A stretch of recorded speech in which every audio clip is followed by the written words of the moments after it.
Friends, आज पुनः नए वीडियो के साथ आपके सामने कक्षा 10वीं का जो चैप्टर चल रहा है हमारा रासायनिक समीकरण एवं उसकी अभिक्रियाएं चल रहा है। रासायनिक समीकरण एवं अभिक्रियाएं, रासायनिक समीकरण अभिक्रियाएं चल रहा है। इसके अंतर्गत देखा जाए तो महत्वपूर्ण चीजें हमने बताई थी। अब मैं आपको और कुछ महत्वपूर्ण चीज बता रहा हूं कि जैसे नाइट्रोजन गैस को हाइड्रोजन के साथ उत्प्रेरक की उपस्थिति में 773 केल्विन ताप पर अभिक्रिया करने से क्या होता है। तो आपको ध्यान रखना है, नाइट्रोजन गैस का सूत्र होता है N2। क्या होता है? N2। N2 यहाँ पे गैस है और हाइड्रोजन भी गैस है। गैस के लिए हम नीचे कोष्टक में जी लिखते हैं। हाइड्रोजन भी तो गैस है, तो हाइड्रोजन नाइट्रोजन जब क्रिया करते हैं किसी कैटालिस्ट की उपस्थिति में, इसको उत्प्रेरक कहते हैं। इंग्लिश से कहते हैं कैटालिस्ट, हिंदी से कहते हैं उत्प्रेरक। और 773 केल्विन ताप पर इसको गर्म करते हैं। तो 773 केल्विन ताप पर गर्म करने से अमोनिया गैस का निर्माण होता है। क्या होता है? अमोनिया। और अमोनिया का सूत्र यह तो लिख के आएगा, ये आपको पता होना चाहिए। अमोनिया होता है NH3। क्या होता है? NH3 होता है। और जब आपको पता है कि अभिकारक, ये अभिकारक है और ये उत्पाद है। अभिकारक और उत्पाद की जो तत्वों की संख्या है वह इक्वल होनी चाहिए, यानी दोनों तरफ के पक्ष बराबर होना चाहिए। जब बराबर करेंगे तो यहाँ चूंकि हाइड्रोजन की स्थिति में मैंने कहा था पहले हम गैस को बैलेंस करते हैं। जब हमारी गैस बैलेंस हो जाएगी फिर हम अन्य तत्वों को बैलेंस करेंगे। यहाँ हाइड्रोजन गैस है, यहाँ ये 2 लगा देंगे तो 2×6 हो जाएगा। क्या हो जाएगा? 2×6। तो हाइड्रोजन 6 करने के लिए हमें यहाँ पे क्या लगाना पड़ेगा? 3 लगाना पड़ेगा। और परीक्षा पूछ सकता है कौन सी अभिक्रिया है। तो चूंकि इसमें हमने बताया था संयोजन अभिक्रिया, दोनों आपस में जुड़ करके क्या बना रहे हैं? अमोनिया गैस बना रहे हैं। इसलिए इस अभिक्रिया को संयोजन अभिक्रिया कहा जाता है। ये आपको ध्यान रखना है। अब मान लो कहता है कि सोडियम हाइड्रोक्साइड, ये लिख के आ सकता है। सोडियम हाइड्रोक्साइड कैसा होगा? एक्वाटिक। एक्वाटिक मीन्स जली विलयन होता है सोडियम हाइड्रोक्साइड। और इसके साथ मान लीजिए हमने ले लिया एसिटिक अम्ल, तो एसिटिक अम्ल होता है CH3COOH। यानी सोडियम हाइड्रोक्साइड के साथ जब एसिटिक अम्ल मिलाया जाता है ये भी एक्वाटिक होता है। तो जब क्रिया ये करेगा तो मिल करके सोडियम एसीटेट बनाएगा। अब ये H यहां से टूटेगा, इसका OH टूटेगा, ये दोनों इससे मिल जाएंगे और मिलकर के क्या बनाएंगे? CH3COONA। इसका नाम लिख लीजिए, इसका नाम होता है सोडियम एसीटेट। क्या नाम होता है? और इसका नाम है एसिटिक अम्ल, या तो याद करना पड़ेंगे। और इसका नाम है सोडियम हाइड्रोक्साइड। क्या नाम है? Sodium hydroxide. ये क्रिया इसके क्रिया क्या बना दिया? सोडियम एसिड बना दिया। इसका H और OH इसके मिलेंगे तो मिलकर के क्या बना देंगे? H2O बना देंगे। और H2 कैसा होगा? लिक्विड। और ये भी कैसा बनेगा? एक्वाटिक। यानी ये सोडियम एसीटेट का अणु बनता है। और सोडियम एसीटेट मिलकर के क्या बनाता है? यानी इसमें एसिटिक अम्ल और सोडियम हाइड्रोक्साइड मिलते हैं और मिल करके सोडियम एसीटेट का निर्माण करते हैं। ये अभिक्रिया द्विविस्थापन, यानी विस्थापन हो रहा है। इस अभिक्रिया कौन सी क्रिया कहते हैं? द्विविस्थापन अभिक्रिया भी कहते हैं और उदासीनीकरण भी कहते हैं। दो क्रियाएं, या तो विस्थापन क्रिया द्विविस्थापन भी है और उदासीनीकरण अभिक्रिया भी है कहलाती है।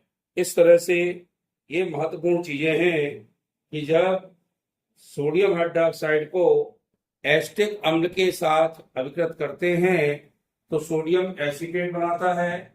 कभी कभी यह क्रिया लिखकर कहवा जाए और कह देगा निम्नलिखित अभिक्रियाओं को पहचानिए और संतुलित कीजिए। तो संतुलित करने का तो आप संतुलित करेंगे और पहचानना भी है तो पहचान की क्रिया आपको लिखनी पड़ेगी। ये क्रिया होगी आपकी, अभिक्रिया कौन सी होगी? ये होगी विद्युत विस्थापन एवं उदासीनीकरण अभिक्रिया। विद्युत विस्थापन एवं उदासीनीकरण अभिक्रिया, ये हो गया पहला। इसको नोट कर ले, भाषा भी नोट कर ले इसकी। तीसरा है जब एथिल अल्कोहल एसिटिक अम्ल के साथ क्रिया करता है तो एथिल अल्कोहल का सूत्र पता होना चाहिए, C2H5OH। इसको कहते हैं एथिल अल्कोहल।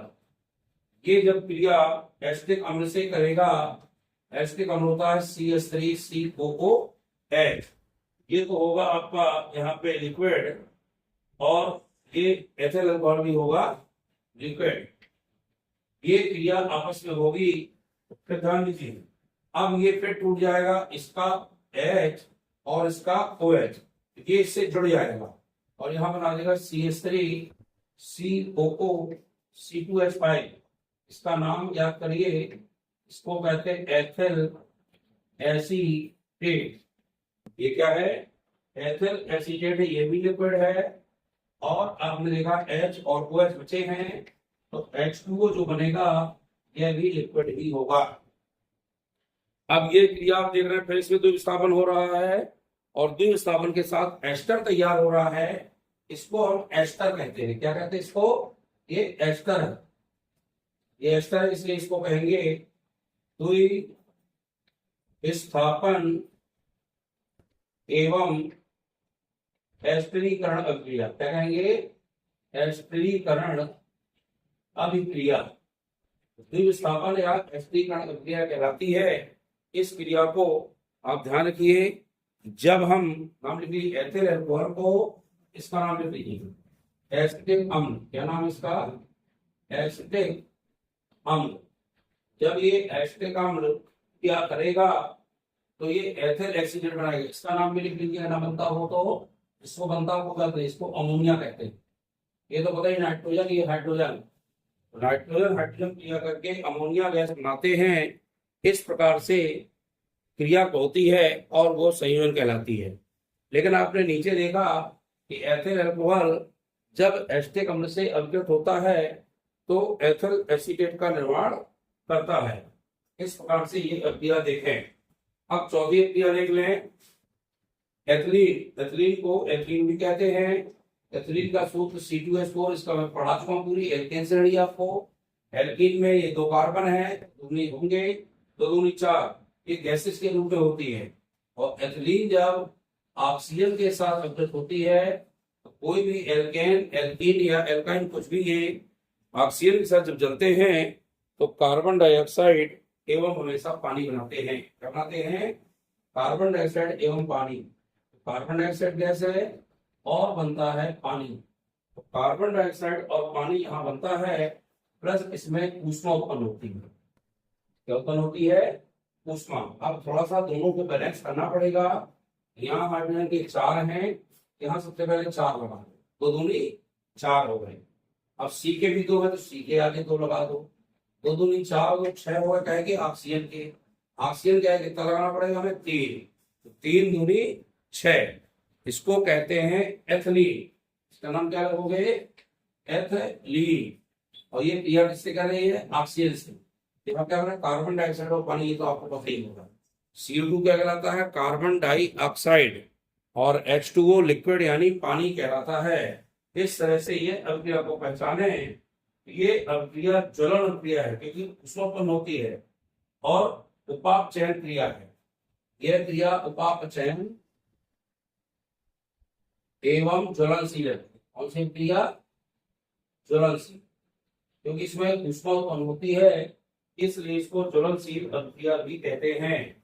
ज्वलनशील अभिक्रिया, ज्वलन अभिक्रिया भी कह दोगे तो भी चलेगा। यानी इस तरह से आपकी ये क्रियाएं हैं।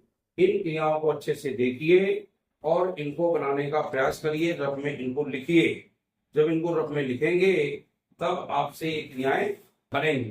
और ये क्रिया निश्चित रूप से आपको पहचानने को परीक्षा में पूछी जाती हैं, तो आप जब इनको लिख लेंगे, पहचानेंगे, तब आपसे ये बनने लगेगी। अब मान लीजिए एक आती है फेरिक ऑक्साइड, मैं क्वेश्चन डाल रहा हूँ, नीचे आप देखें। पहली क्रिया लिखेंगे सबकी, ये भी लिख गई होगी, दो क्रियाओं को लिख लें, और लिखने के बाद चौथी क्रिया कहाँ लिखा कुछ पढ़ दिया मैंने आपको, और इसको अच्छे से देखें। अब तीसरी अभी क्रिया देखें, इसमें हम Fe2O3 इसका नाम लिखे हैं, इसको कहते हैं फेरिक ऑक्साइड।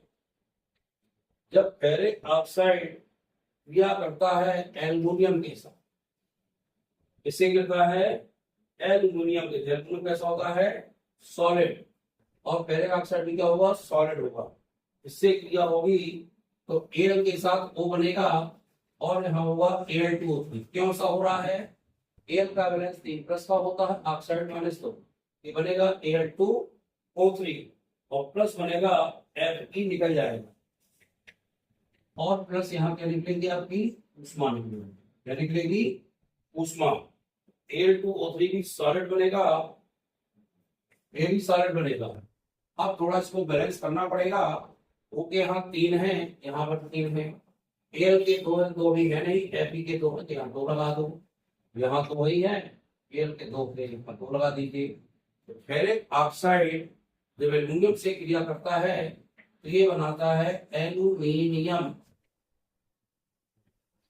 एल्युमिनियम ऑक्साइड, इसका नाम लिख लें। एक नाम उसका और है, इसको एल्यूमिना कहते हैं, एल्यूमिना, ये एल्यूमिना है। इस प्रकार से गैस यानी Fe इसका बाहर हो जाता है, और लिक्विड फॉर्म में होता है, बस उसमें इससे निकलती है। ये क्रिया आपको कराना है।